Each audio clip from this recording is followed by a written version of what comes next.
Hi, folks. This is Mark Smith with Family Tree Brand Life Coaches. I'm going to be talking with you today about pain. Anybody out there know anything about pain? The title of my video today is called Drenched in the Pain of Redemptive Healing. Marcel Proust was a French novelist, critic, and essayist who lived from July of 1871 till November of 1922. He was known best for his monumental novel In Search of Lost Time, published in 7 different parts for 14 years from 2013 to 2027. He is considered by critics and writers to be one of the most influential authors of the 20th century. Marcel Proust was severely, massively, hugely sickly enmeshed with his mama. She had her neediness dug into him from day one. And back in the 1800s and early 1900s, there weren't therapists, there weren't videos on psychological individuation and enmeshment. So I got the word drenched. The word drenched in pain just jumped up and bit me and spoke to me. But at age 34, immediately after the death of his mother, Marcel Proust wrote to a good friend of his, "She knows that I am incapable of living without her. From now on, my life has lost its sole purpose, its only sweetness, its only love, its only solace. I have lost the one whose unending vigilance has given me the only manna of my life. In peace and in love, I am drenched with pain." I saw this quote in Alice Miller's wonderful, powerful book, The Body Never Lies, The Lingering Effects of Hurtful Parenting. If you guys haven't read Alice Miller's books, you really should get a hold of them. She's passed away actually on the date of my shattering, April 26th, but in 2010. But she's one of the history's most brilliant therapists and writers. And she writes about child abuse. And I saw that quote and it just spoke to me. What is the pain that you're drenched in? And many of you maybe aren't drenched in pain. When I first was shattered, I was not only drenched in pain, I was drowning in pain and thought I wouldn't survive. Another book that I've mentioned that sort of fits here is Mark Manson's powerful but unfortunately titled book, The Subtle Art of Not Giving a Fuck. It sounds like a sort of a non-professional, non-clinical street book with the name of the title, but it's actually profound, and it's been on the New York Times bestseller list for a long time. And what this book that Mark Manson wrote, it talks about normalizing your pain. Everybody feels pain in this planet, on this planet, and not letting your pain be a source of shame. So many times, whatever our pain is, then we pile on ourselves and shame ourselves mercilessly. Also, a message of the book and a message of mine has been embrace your pain. What I would call, and what Ann Wilson Schaaf would call in her brilliant book Beyond Therapy, Beyond Science, deep processing. Feeling the wounded little kid at your core and being able to cry deep, cleansing, healing tears. Being able to feel healthy anger, healthy little bits of anger at your core, and learning how to non-reactively set boundaries that have consequences, that really have some teeth to them. And another message of Mark Manson's book is let your pain tell you the truth about yourself, about who you are, even if it's difficult to hear. We come into this world not too long after we're in this world, and we're provided with psychological defense mechanisms which sort of keep us from knowing the truth about ourselves. You know, the classic Jack Nicholson line in A Few Good Men, you can't handle the truth, pretty much applies to most of us. So I guess what I'm here to share after it's been over a year and a half since my shattering is that, you know, shattering is a profound thing. It's I think it's a lifelong painful thing, and your PTSD symptoms can come back. When I was playing cards at Thanksgiving, my sister noticed that my hands were shaking while we were playing cards, and part of that was I was having a disagreement with my card partner, my nephew, and it stirred up my nervous system, and my hands began to shake. But from time to time in our recovery process, even a year or two or three or four or five after shattering, we can be drenched with and sopping wet with some pain, some other kind of pain. In my case, I'm experiencing some additional narcissistic abuse by proxy. I haven't had enough narcissistic abuse directly, and by proxy, I get to have some more. You know, here I'm going to be complaining. I live at the beach, and yesterday it was 71 degrees in the afternoon, but it gets dark early, and it gets cold at night, and it just isn't the same living here at the beach as what it was. During the summer we went to the beach almost every day, and now it gets so cold in the evening we don't really want to go. I haven't been. I'm going to go today, but I haven't been in a little while. Sometimes when you get a new start, you don't have a lot of support. Have you ever experienced the pain of not having a lot of support systems?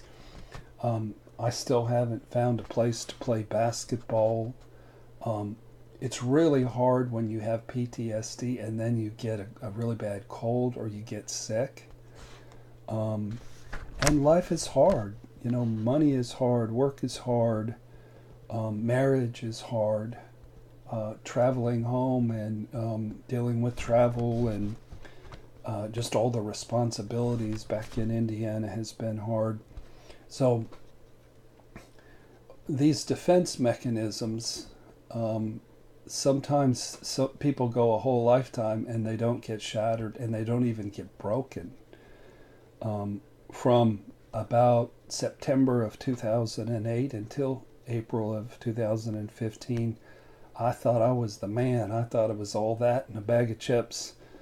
I was making a lot of money. I had a lot of therapists, like 10 therapists working for me. I had a huge house. I had a gorgeous office. I had what I thought was a true, pretty young, thin, attractive fiance. I had written 2 books during that time. I was still playing some pretty good basketball back then, which I rarely do now. and I had a fancy convertible and a Harley and a lot of confidence and arrogance and grandiose plans for the future, but I was the emperor with no clothes. And many of you have seen some of my old videos and you're like, that can't be the same guy, because there was sort of an arrogance and a lack of empathy that gets shown on some of those old videos. But pain is a good thing. Seeing and accepting harsh, ugly, shocking blind spots is brutal, but it's a good thing to know the truth. The truth will set you free. It'll just bruise you quite a bit before it sets you free. The process of life and how we're attracted to the right person, and if we're brought up by narcissists, we're going to marry narcissists. And if you don't fix yourself, you're going to get rid of one and pick another, and then get rid of that one and pick another. And so life can perform a fearless and searching moral inventory upon your skull using a baseball bat. So many of the channels on narcissistic abuse are, in my mind and in my paradigm, focusing on the wrong thing, because you're focusing on the narcissist. And it's interesting material, and it's fun to point the finger at the sick SOBs who've hurt us, but they only hurt us because we recruited them. A better topic for a YouTube channel is, why'd you pick them? Why'd you keep them? Why didn't you recognize who they were? And how can you do all those things so you don't continue to do it in your life? It's hard not to be brutally shattered and or paralyzed with shame for a long, long time. But ultimately, the truth about yourself and your childhood and your relationships and your career is the truth. Byron Katie has this book, Learning to Love What's True. And, the truth about me was I was raised by, a really off-the-charts, histrionic, borderline, and a dad who might as well have been a narcissist because he sort of had Asperger's. And I was unattached and left to cry, out in the yard and turn purple. And that was the core of me. And I didn't really have a mom. I didn't really have a dad. And I didn't really know how to have a true relationship.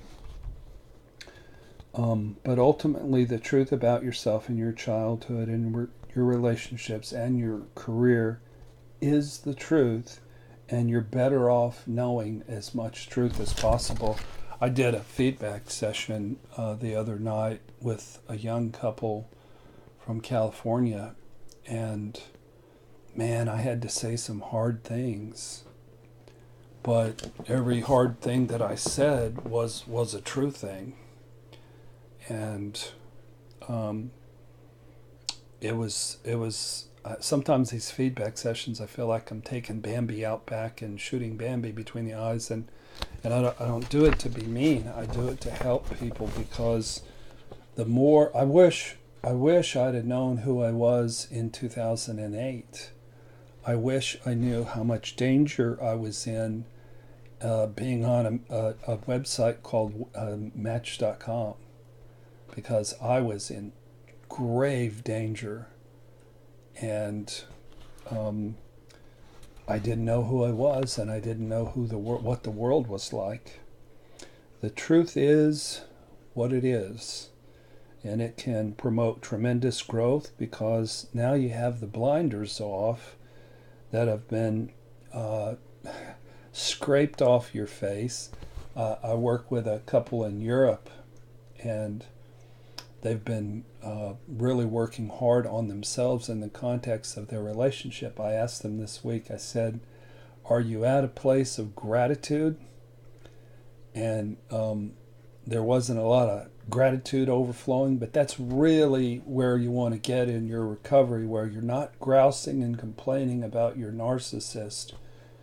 You're full of gratitude about the growth and the healing that is brought in your life, even though you're not always full of joy and doing cartwheels, because life is hard, and sometimes you still are drenched and sopping wet with today's brand of pain, with today's struggles and difficulties, and it's hard.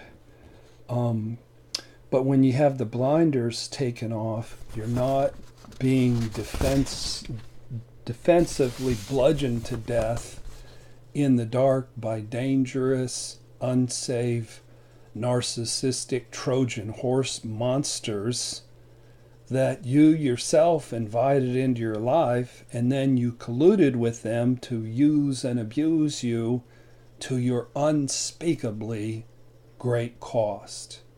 I'm going to read that sentence again. I'm quoting myself, but I thought it was a good sentence. The truth is what it is, and we're not all created equal. Some people just had a normal, dysfunctional American fucked up home, but others of us were raised by monsters. The truth can promote tremendous growth, because at least your blinders have been scraped off, and you aren't in life getting defensively bludgeoned to death in the dark by dangerous, unsafe, narcissistic Trojan horse monsters that you yourself invited into your life, and then you colluded with to use and abuse you to your unspeakably great cost. So I'm just trying to keep it real, and give the message that narcissistic abuse syndrome is not healed in a year or 2 or 3. It's an ongoing struggle. It's an ongoing battle. And pain is hard, man. But the quickest way through it is right into it. And just encourage everybody to have courage, and to always be open to feedback about your blind spots, and quit focusing on the narcissist. The longer you focus on the narcissist, the least that you learn about yourself. So focus on learning about yourself, learning about the truth from your family of origin, and feeling that wounded little kid at your core, and having long, deep, sobbing cries. Be drenched in the tears of your healing. Be drenched in the tears that come from that wounded little kid. That, my friends, is the best kind of drenching in pain. It's not unhealthy. It's not like the enmeshment of Marcel Proust with his unhealthy, narcissistic mother. It's freedom, my friends. As you weep from your core, and as you know the truth about yourself, and as you take responsibility for your life, then you're going to get healthier and healthier. Now, you might take 3 steps forward and then 4 steps back. And I've experienced that. I'm sort of in the 4 steps back department right now, but I know that recovery works, and I know that the truth will set you free, and you just gotta put one foot in front of another, and just keep on getting healthier, and keep on drawing sustenance from your recovery process, and keep meditating, keep doing yoga, keep exercising, keep going to 12-step meetings, keep reading good material, keep watching good videos, keep praying, and there will be little windows of heaven along the way, even though sometimes it gets dark early and becomes cold. Thank you for watching today. If you haven't joined our channel, please subscribe if you subscribe, then we go live, then you get notified of that. And sometimes every Tuesday night we go live. My wife Brenda is going to be doing the show this coming Tuesday. And also go to familytreecounseling.com, and I have 6 books. I have a book on narcissistic abuse. It's raw. It's written, partially when I was shattered. It's a little bit disorganized. It's not perfect in grammar, but the feedback I get from people is it's very helpful and that it really strikes a chord with people.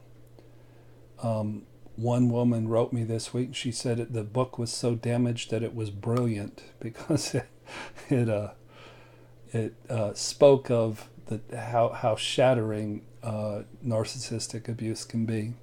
Okay, I got another video coming up about the scapegoat, and thank you for watching. Have a great weekend. God bless.